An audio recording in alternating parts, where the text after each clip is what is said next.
Does it feel like there isn't enough love in your life? Not enough love for yourself, for family, for community, or for the world?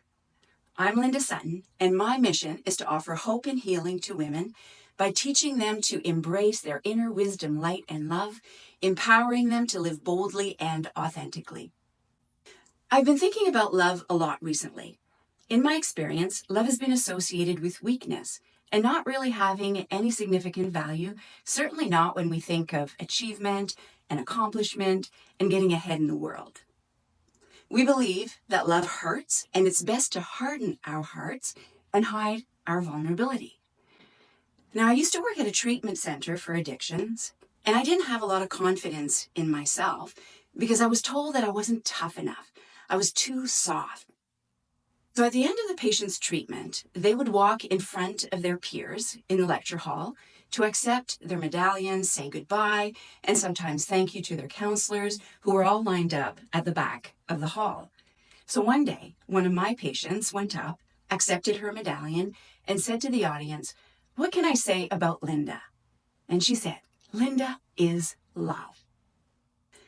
And I remember feeling so embarrassed in front of the other counselors. There was nothing about my skills, my knowledge, or anything concrete that I had done to be helpful.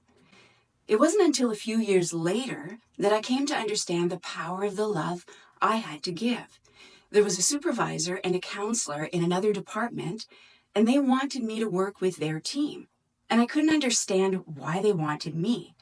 They said they wanted me because of my capacity to love in my big heart. And I'm so grateful to them as I leaned into that power that has given me so much. I think about that patient and her sincerity and what that love may have meant to her. And I work today with clients who have experienced very little love in their lives and who yearn and long to feel loved. We are wired for love. We come into the world expecting to be loved, to be met with eyes that look at us like we are special and important and wonderful. And we need that throughout our lives. It's our fuel. It's what energizes us and helps us feel connected and alive. We are wired to love others, but we've forgotten about the power of that love, the power of connection. We've stopped being loving and vulnerable to protect ourselves, but we've stopped the flow of the power of love that makes us all come alive. We've been told that other things are more important for our survival, but it's not true.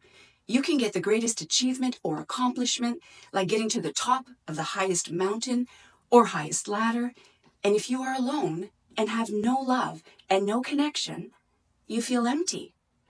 There are so many stories of people who had decided to end their lives because they felt so alone and hopeless, but someone was kind to them and treated them in a loving way, and they felt seen, and it changed the direction of their life. There are other stories of people's regrets before they died, and it was that they didn't spend enough time loving and being connected to the people in their lives.